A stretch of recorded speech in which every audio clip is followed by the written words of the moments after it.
At my graduation party, I saw my father slip powder into my champagne glass. He wanted to ruin me in front of everyone. So I stood up, plastered a warm smile on my face, and walked right over to my golden boy brother.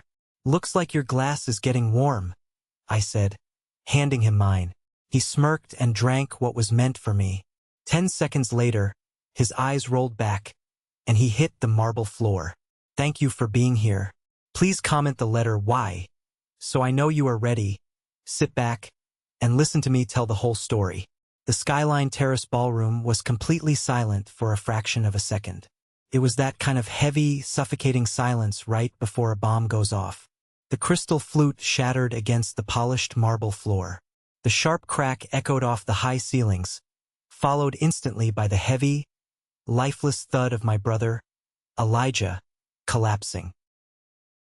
I stood exactly 2 feet away from him. I did not gasp. I did not reach out to catch him. I just watched. My mother, Evelyn, let out a scream that sounded more like a wild animal than a high society hostess. She dropped her own glass, the champagne soaking into the hem of her designer gown, and threw herself onto the floor next to him. "Elijah! Elijah! Look at me! Somebody call an ambulance!" she shrieked. Her perfectly manicured hands clawed at his tuxedo jacket. My father, Arthur, froze, the color completely drained from his face. His jaw locked, and his eyes darted from Elijah's convulsing form directly to me. For a split second, the mask slipped. The polished, wealthy CEO facade shattered, revealing the terrified, guilty man underneath. He knew exactly what was in that glass because he was the one who put it there, and he knew that I knew. Guests started yelling. Chairs scraped loudly against the floor as people rushed forward. The string quartet in the corner abruptly stopped playing, their bows hovering awkwardly over their instruments. A waiter rushed past me, nearly knocking me over, shouting into his radio for medical assistance. The panic in the room was absolute chaos. "Back away! Give him some air!" a man shouted from the crowd. I took a slow step backward, letting the swarm of panicked guests and hotel staff swallow my brother and my parents. The flashing lights of the city skyline reflected in the spilled champagne at my feet. The golden liquid mixed with the broken glass, running in thin rivers across the marble. I felt my heart pounding against my ribs, but my breathing was perfectly steady. My mind was completely clear. For 26 years I had been the scapegoat. I had been the punching bag. I had been the shadow standing behind my brother's blinding, stolen spotlight.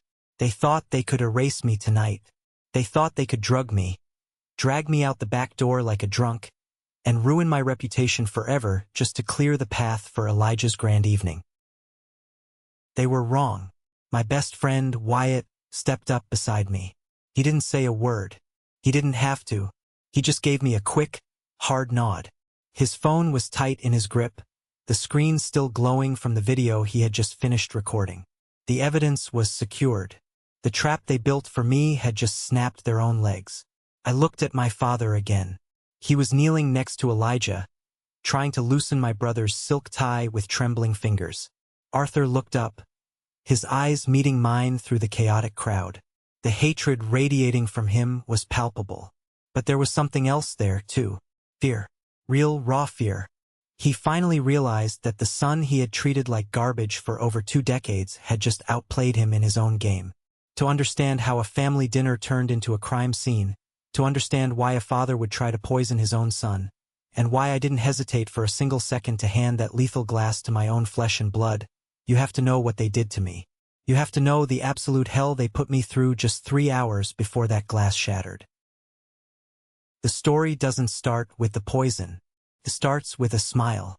It starts with the moment I walked through the double doors of the Skyline Terrace ballroom, expecting a celebration of my college graduation, and realizing that I was walking into an execution.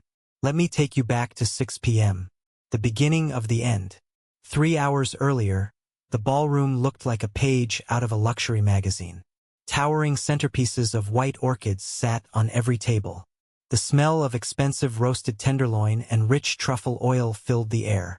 Waiters moved silently across the room, carrying silver trays of hors d'oeuvres.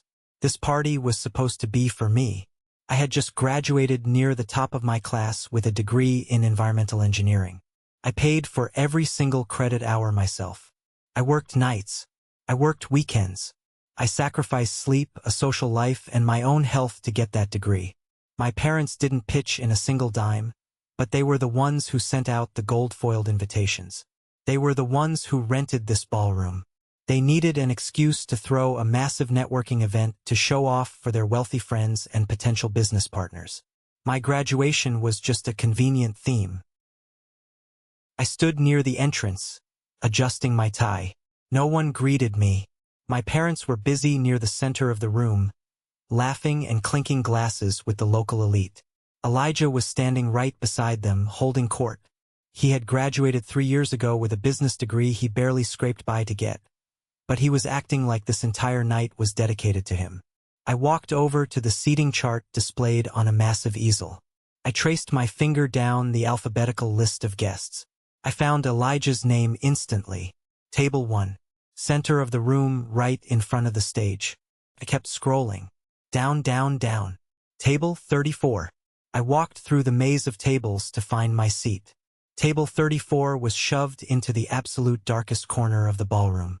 It was positioned directly next to the swinging metal doors of the kitchen. Every time a waiter pushed through, a blast of hot air and the deafening clatter of dirty dishes hit the table. My seat was facing away from the stage. I was literally staring at a blank wall. I sat down.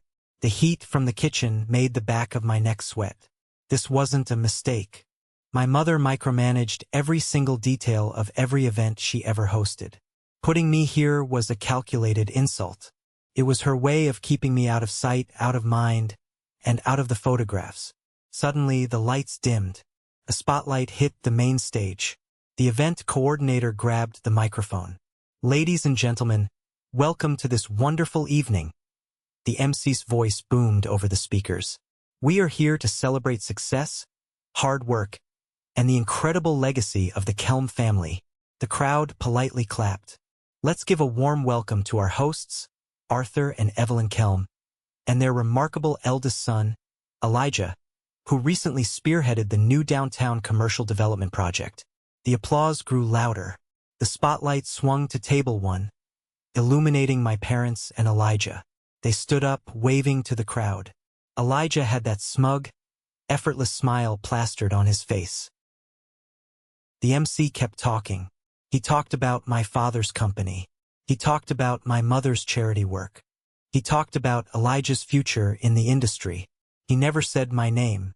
Not once. The party was literally for my graduation, and the host didn't even mention the graduate. I sat at table 34, listening to the kitchen doors swing open and shut, completely invisible.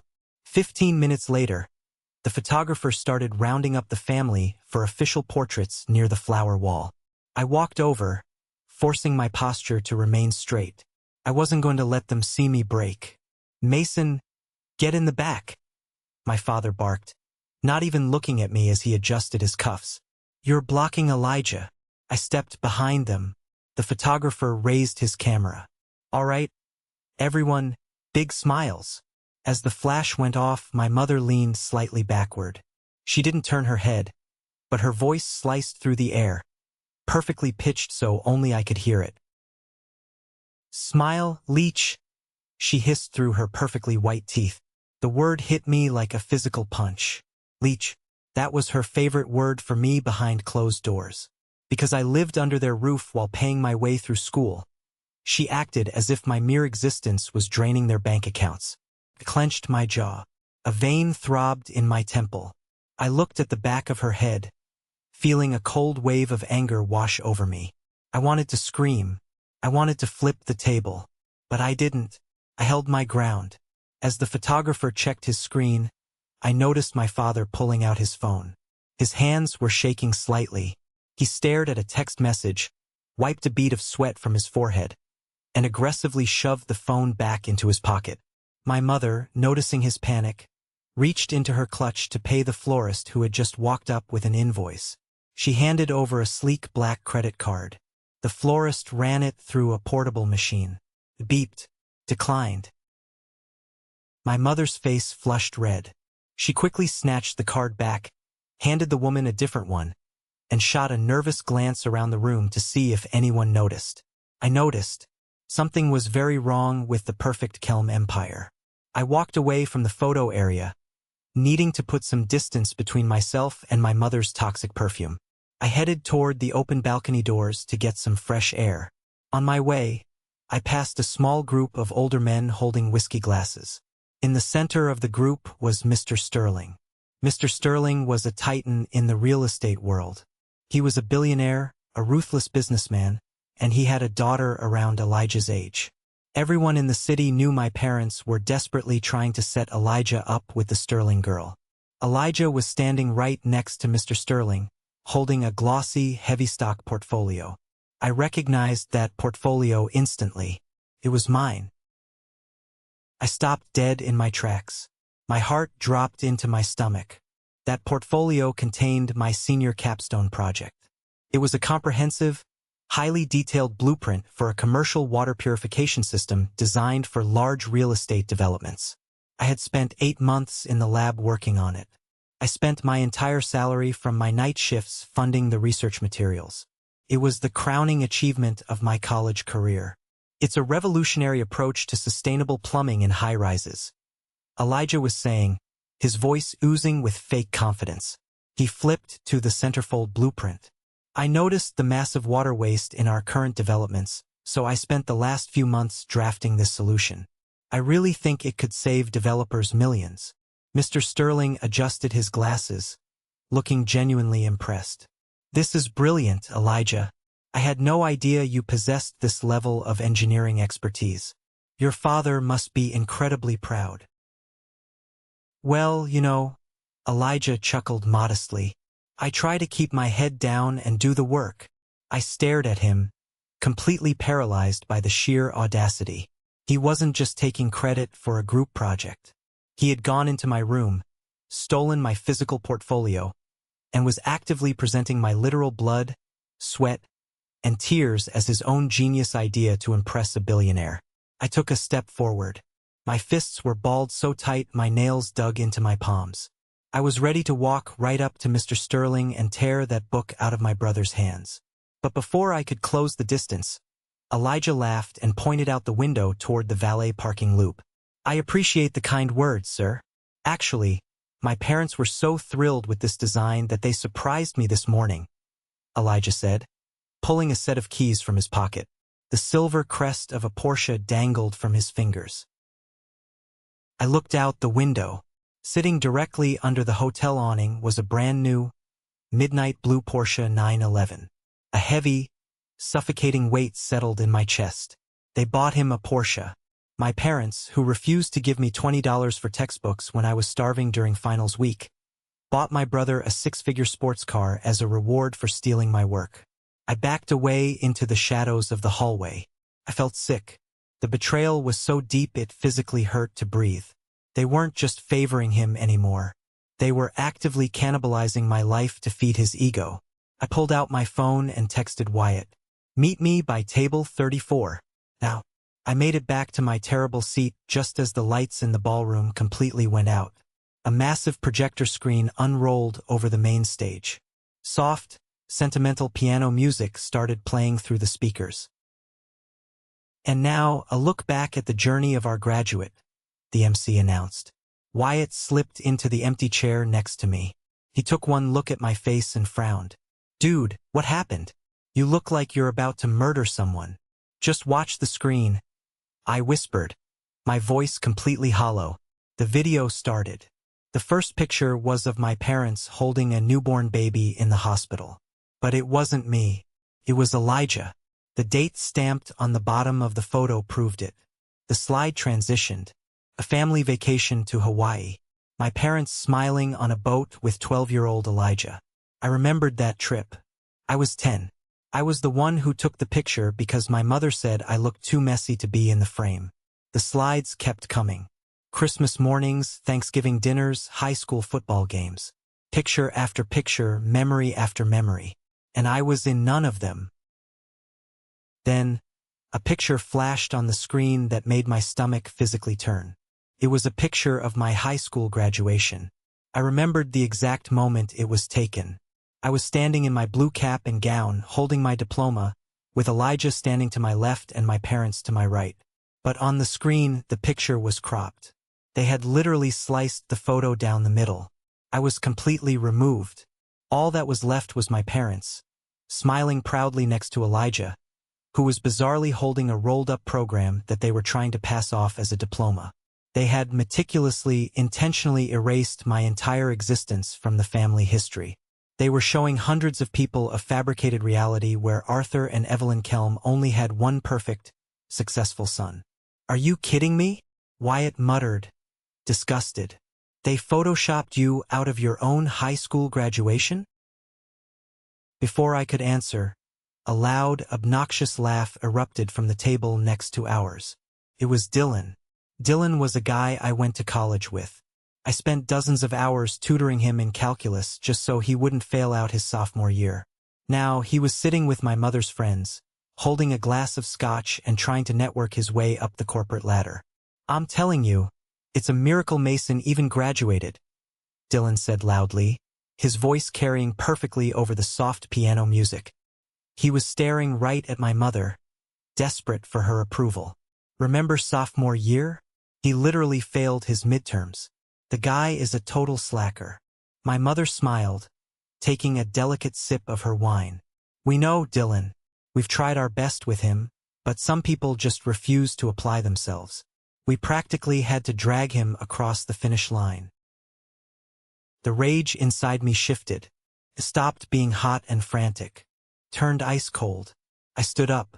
My chair scraped loudly against the floor. Several heads turned toward me, including Dylan and my mother. I walked right up to their table. I didn't yell. I didn't lose my temper. I kept my voice incredibly calm, clear, and perfectly leveled. "Dylan," I said, "sophomore year, I missed my midterms because I was accepted into an exclusive academic exchange program in Germany, fully funded by the university. A program you applied for and were rejected from. And mother, my GPA upon graduation is 3.98, the highest in the engineering department." Dylan's face turned bright red. He stammered, looking down at his drink. My mother's fake smile completely vanished. Her eyes hardened into tiny, venomous slits. She hated being corrected, especially in public, and especially by me. "There's no need to cause a scene, Mason," she said coldly. "I'm not causing a scene," I replied, staring a hole straight through her. "I'm just fixing the narrative." I turned around and walked back to my table. Across the room, I caught sight of Aunt Sarah. She was my father's older sister, the only person in this family who ever treated me like a human being. She was standing near a pillar watching the entire exchange. She didn't smile, but she gave me a slow, deliberate nod of approval. The video ended. The lights came back on. The room felt heavy. The tension was finally starting to break the surface, and Arthur was about to make it so much worse. The polite applause following the slideshow quickly faded as my father, Arthur, walked up the steps to the main stage. He tapped the microphone. The high-pitched feedback echoed through the room, forcing everyone to look at him. "Thank you, everyone. Thank you for being here tonight," Arthur began. His voice was deep, resonant, and dripping with absolute hypocrisy. He put a hand over his heart, looking out at the crowd with practiced, fake emotion. "Family is the most important thing in this world," he continued. "When you are a parent, you make sacrifices. You do whatever it takes to ensure your children succeed. You carry the weight so they don't have to." I crossed my arms, leaning back in my chair by the kitchen doors. I knew exactly where this was going. "Higher education is an incredible privilege," Arthur said, his voice turning somber. "And let me tell you, it is not cheap." A few older men in the crowd chuckled in agreement. "We have spent tens of thousands of dollars over the last 4 years. We drained our accounts.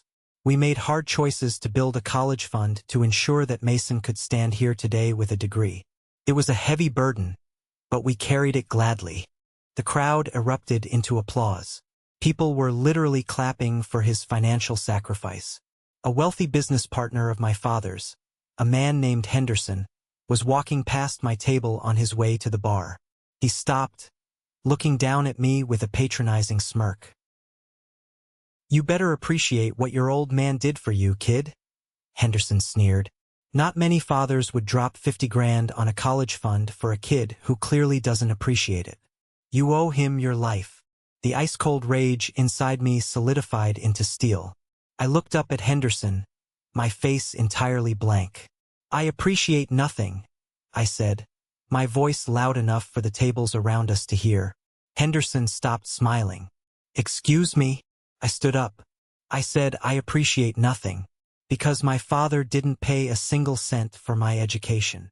The murmur of conversation around us instantly died.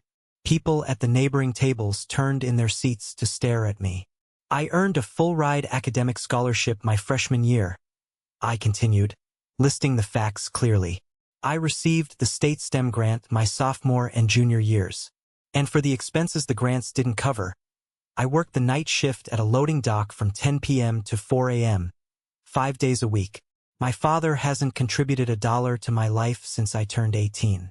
So don't tell me what I owe him." Henderson blinked, completely taken aback. He looked from me to Arthur on the stage, confusion written all over his face. The people sitting nearby began whispering to each other. The perfect illusion Arthur was trying to cast over the room had just cracked right down the middle. Arthur saw the commotion.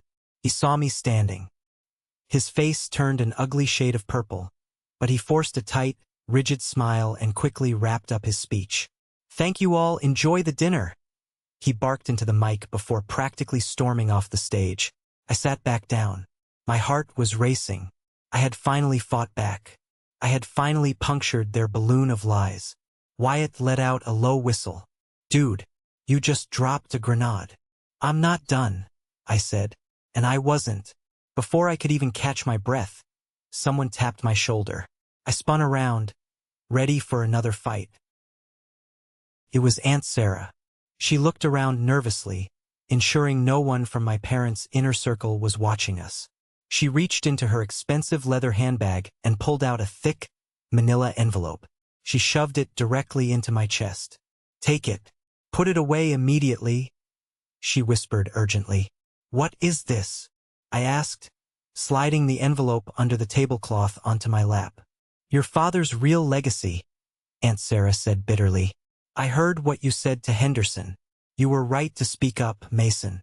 But you don't know the half of it. They aren't just lying about paying for your school. They are drowning." I frowned, peeling back the metal clasp of the envelope under the table. "What do you mean, drowning?" "Arthur's company has been operating at a massive loss for 3 years," she whispered, her eyes darting toward the head table. "They are millions in debt. The house is mortgaged to the hilt. Those credit cards Evelyn uses? Maxed out. This entire party, that new Porsche outside? It's all a desperate facade to trick Mr. Sterling into giving Elijah a job and investing in the firm. If Sterling walks away tonight, your parents are filing for bankruptcy by Monday."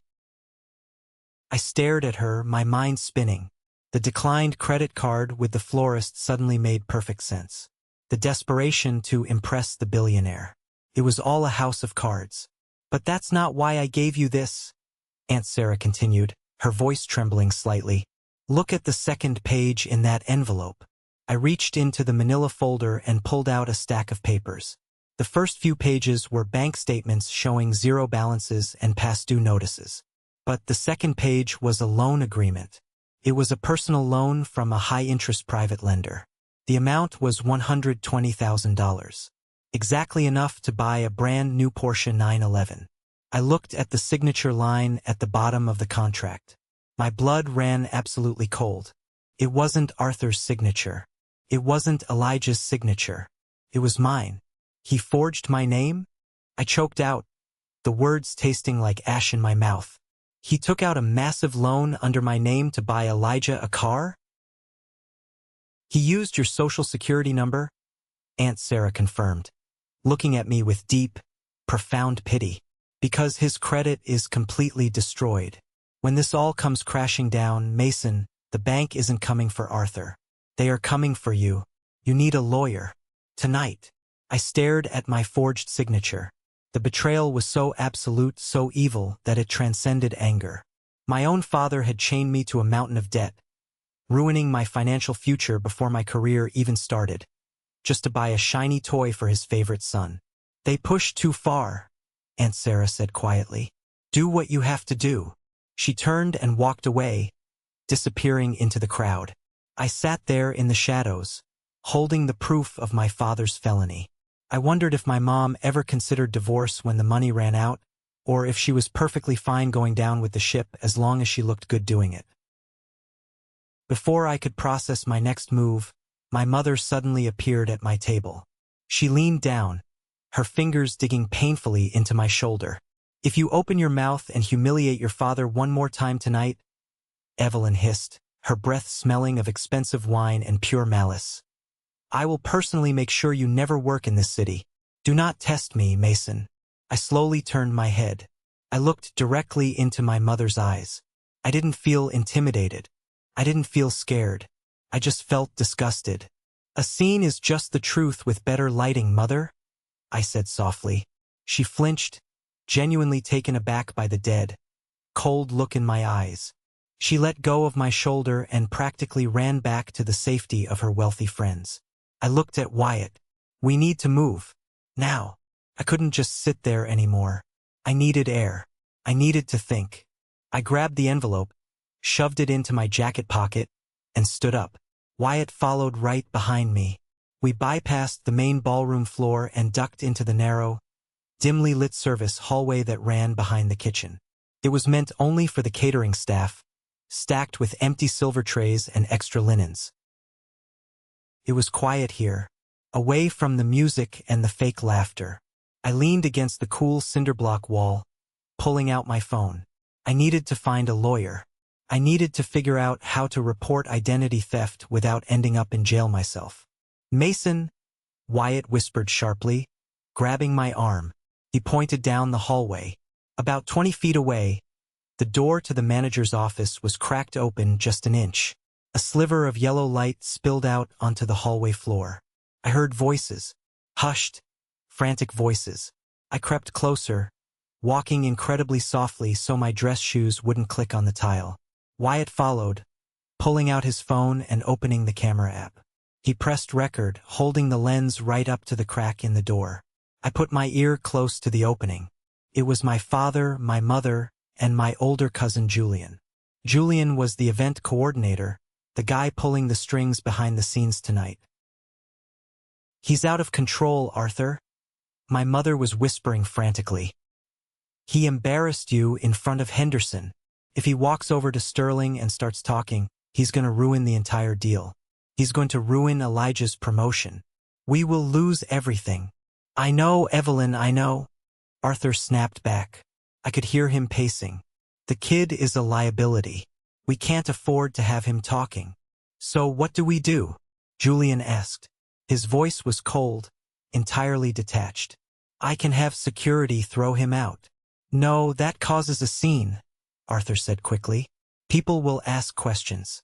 We need to discredit him. We need everyone here to think he's unstable. There was a brief silence. Then, I heard the rustle of fabric. Julian, my father said, his voice dropping an octave.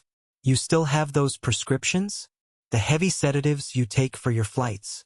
My stomach plummeted. I stopped breathing. Yeah, I have a few capsules in my bag, Julian replied. Give me 2, Arthur ordered. Break them open. Put the powder in this napkin. Arthur, what are you doing? My mother asked. She didn't sound horrified. She sounded curious. We are going to neutralize the threat, Arthur said coldly. When the servers pour the champagne for the final toast, I'll slip it into his glass. It's strong enough to knock out a horse. In 10 minutes, he'll start slurring his words. He'll stumble. He'll look completely wasted, maybe even high. When he inevitably passes out or causes a disturbance, we will play the tragic, heartbroken parents. We'll tell everyone he has a terrible substance abuse problem. Security will carry him out the back door, and no one will believe a single word he says about the money or the project ever again. It's risky, Julian noted. It's necessary, Evelyn said. My own mother. Do it. Get the powder. I'll make sure the servers distract the table. I backed away from the door. I felt like the floor had just dropped out from under me. They weren't just terrible parents. They were monsters.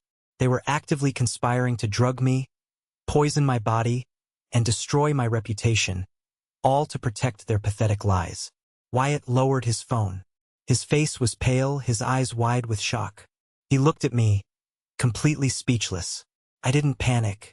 The coldness inside me crystallized into something sharp and dangerous. I looked at Wyatt's phone. Did you get all of that? I whispered. Wyatt nodded, swallowing hard. Crystal clear audio. Got a good angle of Arthur holding the napkin through the crack. 2. Send it to me. Right now. I demanded. He tapped his screen, and a second later, my phone buzzed in my pocket. The file transferred. I had the murder weapon. I had the motive. I had the confession. What do we do? Wyatt asked, his voice shaking. Do we call the cops? Mason, they are trying to drug you. Calling the cops right now just stops the party, I said, my voice eerily calm.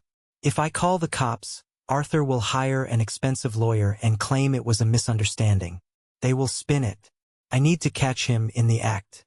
I need everyone in that ballroom to see exactly who they are. I looked down the hall toward the glowing exit sign that led to the AV control room. We are going to let them play their game, I said, looking back at Wyatt. But I'm changing the ending. I walked briskly down the service corridor, bypassing the kitchen entirely. At the far end of the hall, elevated above the main ballroom floor behind a wall of tinted glass, was the AV control booth. I pushed the heavy door open. It was dark inside, illuminated only by the glow of massive soundboards and computer monitors. Sitting in a rolling chair wearing a headset was Luke. Luke was a freelance tech guy. I had seen him working various corporate events around the city. I also knew that during the setup for this party yesterday, Arthur had screamed at Luke in front of the entire catering staff because the microphone feed had a slight echo. Arthur had called him incompetent and threatened to ruin his business. Luke spun around as I walked in, yanking his headset down to his neck. Hey man, you can't be in here. Guests aren't allowed in the booth. I locked the door behind me. Luke, I need 2 minutes of your time. And I need a massive favor. He frowned, looking at my tuxedo. You're the youngest kid, right? The one they didn't mention. Yeah. Mason, I said, stepping closer to the main control deck. I pulled out my phone and held it up. I need you to connect my phone directly to the main projector feed, bypassing your laptop. Luke shook his head immediately, holding up his hands. No way, man. Your dad is already looking for a reason to fire me and withhold my pay. I am not hijacking the screen for whatever prank you're trying to pull. It's not a prank, Luke, I said quietly. I unlocked my phone, opened the video Wyatt had just sent me, and hit play. I turned the screen toward him. I let him listen to the audio of my father and mother planning to drug me. I let him hear the cold, calculating tone of Arthur Kelm preparing to poison his own son to save a business deal. Luke stared at the screen. The color drained from his face. His mouth fell open slightly as the video ended. Holy! Luke breathed out, looking up at me with wide eyes. They are going to drug you. They are going to try. I corrected him. I pulled the manila envelope out of my jacket and tossed it onto the console next to his keyboard. That's a forged loan document. My father stole my identity to buy that Porsche sitting out front. They are broke, Luke. Arthur is millions in debt. He's never going to pay your invoice for tonight. He doesn't have the money. Luke stared at the envelope, then back at my phone. The hesitation in his eyes vanished, replaced by a hardened resentment. He remembered the way Arthur had humiliated him yesterday. He realized he was working for a criminal who was going to stiff him on the bill anyway. What do you need me to do? Luke asked, his voice steady. I'm going back to my table, I said. handing him an auxiliary cable adapter. Plug my phone into the main feed. Keep the screen dark. When you see Elijah drop, you hit mirror screen and blast the volume to the absolute maximum. You make sure every single person in that room hears what they said. Luke took the phone and plugged it into the massive switchboard. When he drops, just watch table 1, I said, turning toward the door. You'll know exactly when to hit play. I walked back onto the ballroom floor. The energy in the room was shifting. The dinner plates had been cleared. The servers were moving efficiently between the tables, carrying silver trays loaded with crystal champagne flutes for the final toast. The grand finale. I walked back to table 34 and sat down. Wyatt was already there, his foot tapping nervously against the floor leg. I gave him a microscopic nod. Everything was in place. I forced my posture to relax. I slouched slightly in my chair, looking down at my hands, playing the role of the defeated, depressed son. I let the shadows of the kitchen doorway hide my face. A waiter stopped at our table. He placed a beautiful, tall glass of golden champagne directly in front of me. The bubbles drifted lazily to the top. It looked perfect. I didn't touch it. I kept my hands in my lap. Out of the corner of my eye, I saw movement. Arthur was walking toward my table. He was doing a brilliant job of looking casual. He stopped at the table next to mine, shaking hands with a guest, laughing at a joke. But his eyes were locked on my table. My mother, Evelyn, was standing near the center of the room, talking to Mr. Sterling. But she wasn't looking at him. She was watching Arthur. Arthur stepped away from the guest and walked over to my table. He stood directly to my right, leaning over me to pretend to adjust the placement of the silver fork next to my plate. "Make sure you drink up during the toast, Mason," Arthur said, his voice dripping with fake, fatherly affection. "It's a celebration." As he spoke, I watched his right hand. I didn't turn my head, but my peripheral vision caught the movement perfectly. He had a small white napkin palmed in his hand. As he leaned over, his fingers flicked open. A tiny, almost invisible shower of white powder fell directly from the napkin into my champagne glass. It hit the liquid with a tiny fizz, instantly dissolving into the golden alcohol. It was flawless, a sleight of hand worthy of a magician. If I hadn't been expecting it, I never would have noticed. Arthur patted my shoulder firmly, a gesture that made my skin crawl, and walked away. He headed straight back to table 1, taking his place next to his golden boy, Elijah. I looked at the glass in front of me. The bubbles looked exactly the same. But that glass was now a weapon. Across the room, Julian grabbed the microphone. "Ladies and gentlemen, if I could have your attention for one final moment." The room grew quiet. Guests stood up, picking up their champagne glasses. "We want to raise a glass," Julian announced, looking directly at my table. "To the future, to success, and to family." Arthur raised his glass high in the air. Evelyn raised hers.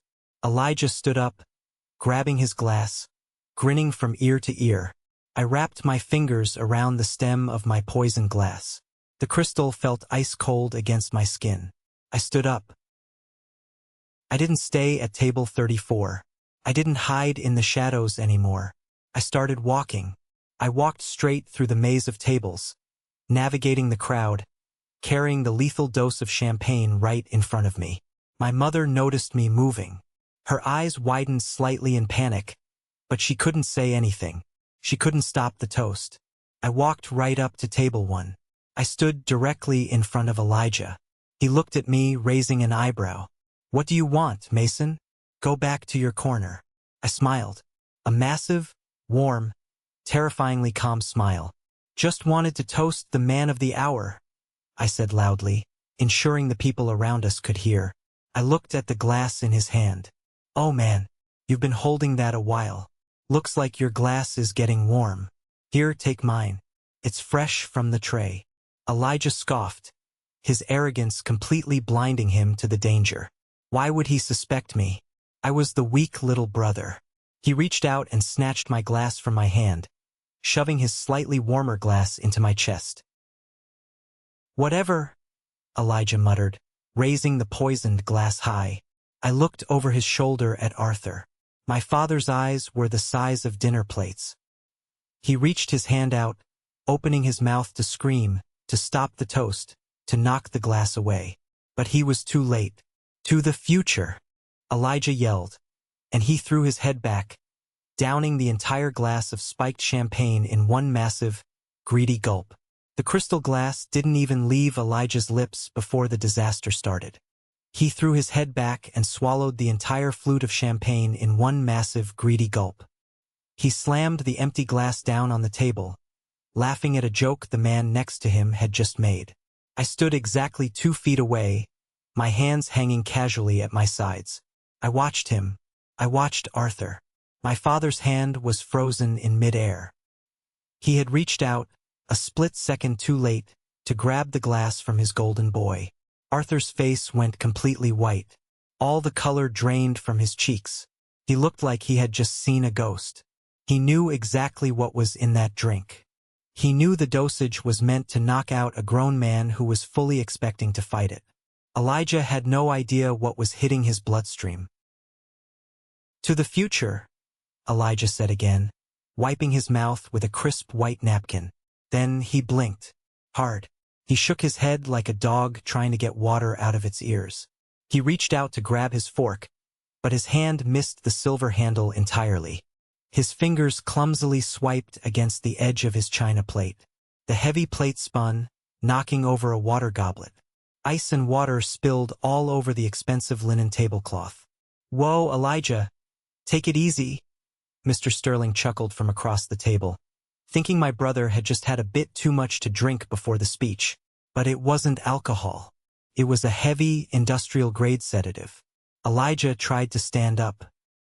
He pushed his hands flat against the table, his chair scraping loudly against the marble floor. His knees buckled instantly. He didn't just stumble. He dropped like a stone. His chin slammed into the edge of the table on his way down. Silverware clattered everywhere. A woman sitting next to him screamed as his dead weight crashed onto the floor, pulling half the tablecloth down with him. The string quartet stopped playing. The low hum of polite conversation vanished. "Elijah!" my mother shrieked. It was a horrible, high-pitched sound. She dropped her wine glass and practically threw herself onto the floor. "Somebody help him! Somebody call an ambulance!" Guests surged to their feet. Chairs were knocked over. Complete chaos erupted. A waiter sprinted past me, shouting into a radio on his shoulder. Men in expensive suits crowded around table 1 trying to get a look. Arthur fell to his knees next to his son. He grabbed Elijah's face, smacking his cheek gently. Elijah's eyes were rolling back into his head. Thick, white foam started to gather at the corners of his mouth. His breathing was shallow and ragged. "What happened? Did he choke?" Mr. Sterling demanded, stepping back from the table in shock. Arthur looked up. His eyes met mine through the panicked crowd. He was sweating profusely. His chest heaved.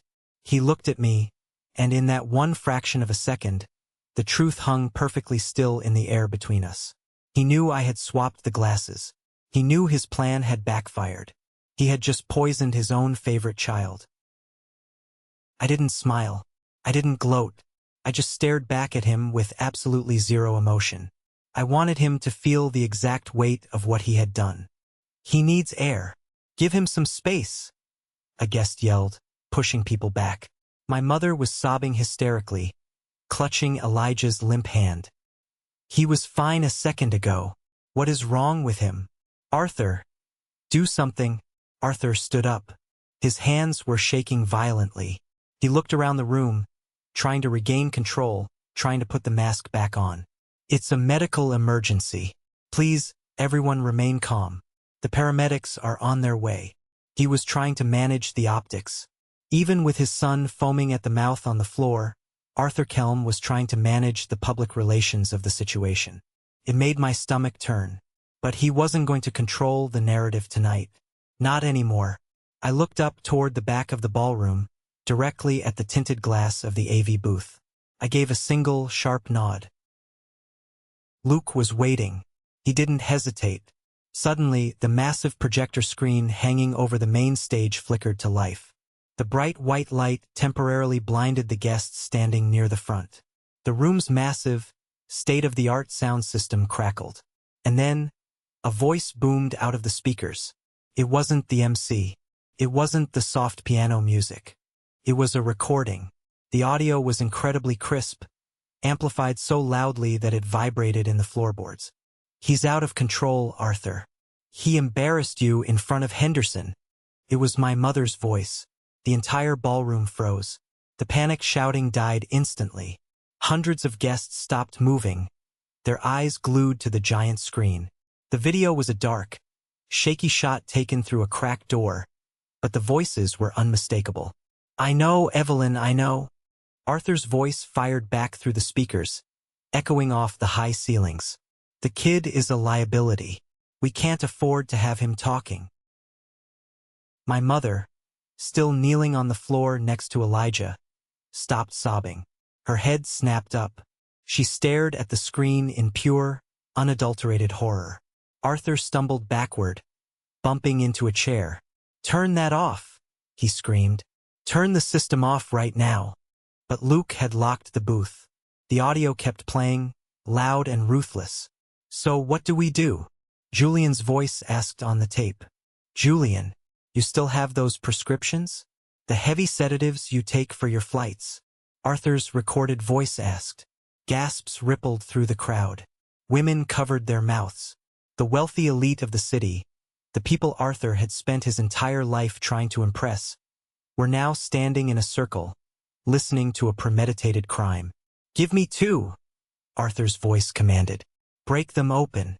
Put the powder in this napkin. We are going to neutralize the threat. When the servers pour the champagne for the final toast, I'll slip it into his glass. It's strong enough to knock out a horse." Mr. Sterling, the billionaire my parents were so desperate to impress, looked down at the empty champagne flute on the table. He looked at Elijah convulsing on the floor. Then he looked at Arthur. The realization hit him like a freight train. "My God," Mr. Sterling whispered, taking a massive step away from my father. "You drugged him. You tried to drug your youngest son, and you gave the glass to Elijah."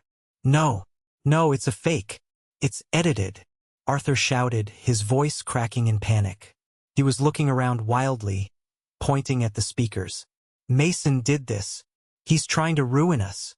The audio on the screen reached its devastating conclusion. "It's risky," Julian noted on the tape. "It's necessary," Evelyn's voice replied coldly. "Do it. Get the powder. I'll make sure the servers distract the table." The video cut to black. The ballroom was dead silent. The only sound was the heavy, labored breathing of Elijah on the floor. No one moved to help Arthur. No one rushed to comfort Evelyn. The crowd physically backed away from them. The people they had hosted, the people they had bought expensive dinners for, looked at them like they were covered in a contagious disease. This wasn't just a scandal. This was the absolute funeral of the Kelm family's social standing. It was over. Aunt Sarah stepped out from the crowd. She didn't look scared. She looked furious. She walked right into the center of the clearing, holding the thick manila envelope high in the air. "It's not a fake," Aunt Sarah said clearly, her voice carrying across the silent room. "My brother is a liar and a thief. He didn't pay a single cent toward Mason's college fund. Mason paid his own way, and Arthur didn't buy that Porsche outside with his own money." Aunt Sarah pulled the loan document out of the envelope and threw it directly onto the table in front of Mr. Sterling. "He forged Mason's signature to take out a high-interest loan because this entire company is bankrupt. They are millions in debt. They threw this party to trick you into giving Elijah a promotion and a contract to save their own skin." Mr. Sterling looked at the forged document. His face hardened into a mask of pure disgust. He didn't say a word to Arthur. He just turned to his daughter, grabbed her arm gently, and said, "We are leaving. Now." As the Sterlings walked away, the heavy double doors of the ballroom burst open. 4 uniformed police officers and 3 paramedics rushed into the room, pushing heavy medical equipment. The hotel manager was right behind them, pointing toward table 1. "Move! Give us room!" a paramedic shouted, dropping a heavy bag next to Elijah and immediately checking his pulse. 2 police officers stepped forward, their hands resting on their duty belts. They looked at the chaotic scene, at the spilled champagne, and at my father. "Who called this in?" the lead officer asked. Wyatt stepped out from behind my table. "I did, officer. And I have the video evidence of attempted poisoning right here on my phone." The officer turned to Arthur. "Sir, I need you to step away from the patient and keep your hands where I can see them." Arthur didn't fight. He didn't argue. He just stood there, his shoulders slumped, his eyes completely hollow. He looked like a deflated balloon. The powerful CO was gone. Only a pathetic, desperate man was left. I stepped forward. The crowd parted for me. I walked right into the center of the mess. I looked down at my mother, who was sobbing with her hands over her face. I looked at my father, who couldn't even meet my eyes. "My whole life, I was told to stay quiet," I said. My voice wasn't loud, but in that silent room, it echoed like thunder. I was told to take the abuse, to stay in the corner, to be the punching bag so this family could pretend to be perfect. Tonight, you all saw exactly why I stayed quiet. Silence is how they win, and I am done being quiet. This is the moment that changes everything, the moment I finally took back control of my life. Thank you so much for your patience and for staying with me until now. You've been amazing. Please give this video a like and comment 1 below to let me know you've made it this far. Not only does this help more people find this story, but it also lets me know that my experiences truly mean something to someone. Your support is my greatest motivation to keep sharing the rest of this journey. The paramedics loaded Elijah onto a stretcher. They strapped him down and immediately started in 4-line. They were moving fast, calling out medical terms I didn't understand. They rolled him out of the ballroom, the wheels of the stretcher squeaking against the marble floor. My mother ran after them, her heels clicking frantically, her expensive dress dragging on the ground. She didn't look back at me once. The police officers surrounded Arthur. They didn't put him in handcuffs yet, but they separated him from the crowd. The lead officer was reading him his rights, asking him to confirm his identity. Arthur nodded numbly. I turned away from them. I walked over to the massive center table where the graduation cake sat untouched. Next to the cake was a small silver tray holding the gifts my parents had supposedly bought for me. I reached into my pocket and pulled out the heavy brass keys to their house. I dropped them onto the silver tray. They landed with a sharp clink. I reached up and unpinned the silver family crest from the lapel of my tuxedo. I placed it right next to the keys. Then, I pulled a folded piece of paper from my inside pocket. It was a formal legal declaration I had printed out at the university library 3 days ago. A document officially renouncing any claim to the family inheritance, any claim to their assets, and a strict legal demand that they never contact me again. I dropped it on top of the keys. "These belong to you," I said to the empty air around the table. "I am taking back my name. I am taking back my time. And I am taking back my life." I didn't wait for a response. I didn't wait to see if Arthur was arrested on the spot. I turned my back on the ballroom, on the wealthy guests whispering behind their hands, on the ruined cake and the spilled champagne. I walked straight toward the exit. The heavy glass doors slid open automatically. Wyatt caught up with me in the lobby. He was breathing hard, his phone still gripped tightly in his hand.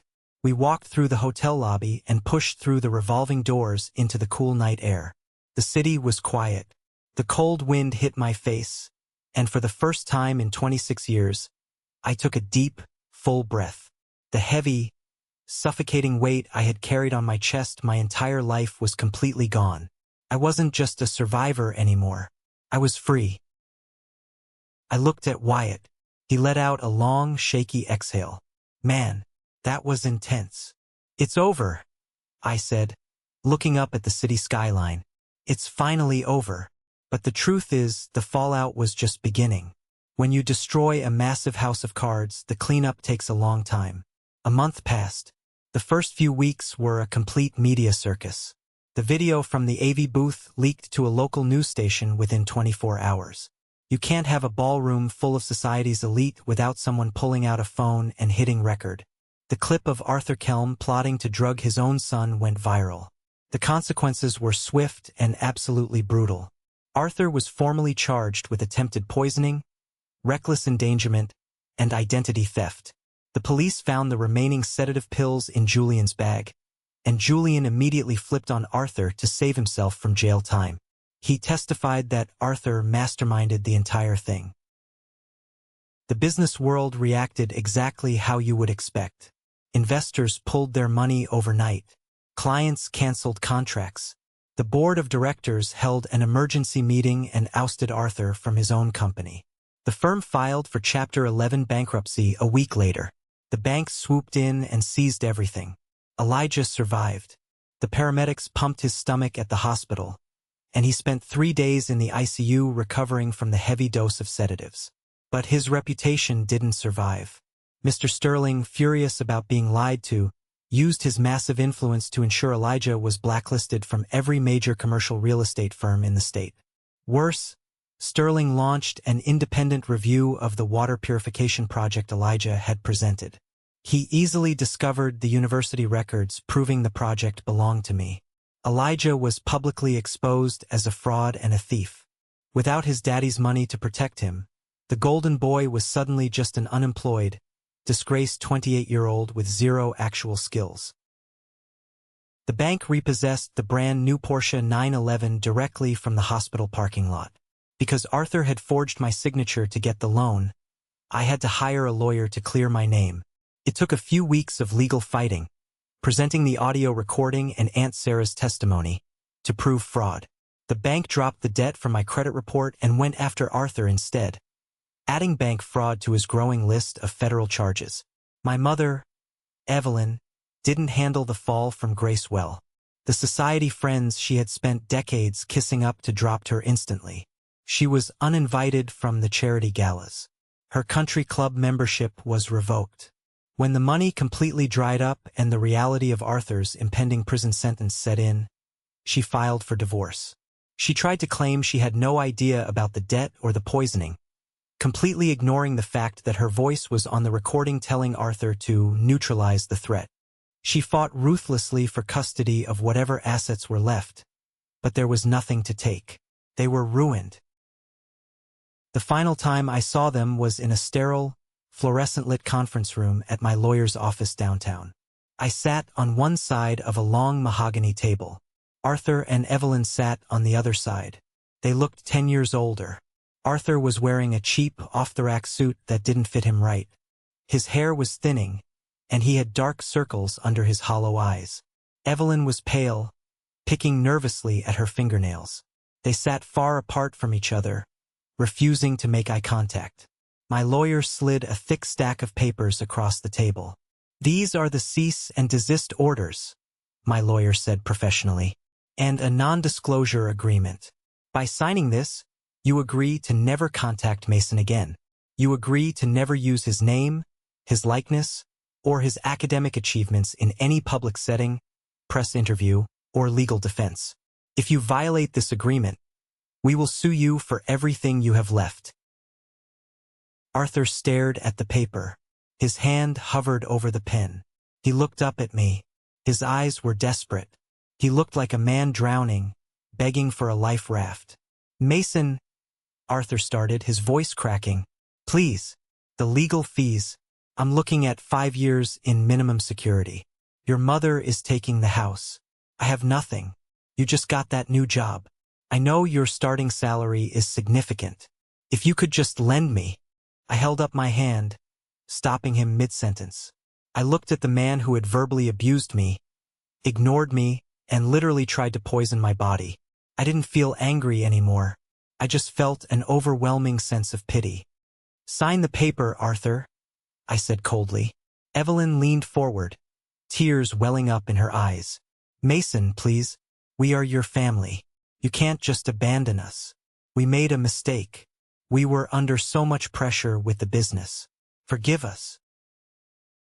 "You didn't make a mistake," I replied, staring directly into her eyes. You made a choice. You made a choice to protect your fake image over your own son. You made a choice to call me a leech while you stole my identity. You don't get to play the victim now that the bill has come due. I tapped the paper. Sign it, or we walk out. And my lawyer files the civil suit for emotional damages tomorrow morning. Arthur's jaw tightened. He picked up the pen and signed his name. Evelyn, sobbing quietly into a tissue, signed right beneath him. My lawyer took the papers, stamped them, and placed them in a folder. I stood up, buttoned my suit jacket, and walked out of the conference room without saying another word. I didn't look back. That door closed behind me, and I locked it forever. Fast forward to today. It's been a long journey, but I am finally standing on solid ground. I accepted a position as the lead environmental engineer at a top-tier firm in the city. My starting salary was more than enough to rent a nice apartment overlooking the water. I don't have to work night shifts at the loading dock anymore. I don't have to hide in the shadows. Yesterday, I stood on the muddy banks of a massive river cleanup project. The sun was shining. The wind was blowing off the water. I was wearing a hard hat and holding the blueprints to my water purification system, the exact system Elijah tried to steal. It was finally being built. By me. Aunt Sarah comes over for dinner every Sunday. Wyatt and I are planning a road trip next month. I built a family out of the people who actually respect me, who actually care about me. My grandmother used to have a saying. She used to tell me, "Don't set yourself on fire to keep someone else warm." For 26 years, I let my parents burn me alive just to keep their fake, perfect image glowing. I thought taking the abuse meant I was strong. I thought loyalty meant enduring the pain. But true strength isn't about taking the hits. True strength is knowing when to walk away from the people throwing the punches. Justice isn't always a dramatic courtroom battle. Sometimes, justice is just the quiet sound of a door closing behind you, and the peace of mind knowing you never have to open it again. Thank you for sticking around and listening to my story. It wasn't easy to share, but getting it out there feels like a massive weight off my shoulders. I hope this resonated with you in some way. We all have toxic situations we hold onto for way too long. Have you ever found yourself in a similar situation, having to walk away from people you thought you were supposed to trust? Let me know down in the comments. I read as many as I can. Also, if you made it all the way to the very end of this video, you belong to a special group. You are part of the 1% Club. Drop a comment with the letter W for winner down below. It's our secret code so I can see exactly who the real winners are, the amazing people who stayed with me until the very last second. If you want to hear more stories like this, please hit that like button and click follow. We are building an incredible community here, and I would love to have you along for the ride. Take care of yourselves, know your worth, and I will see you in the next video.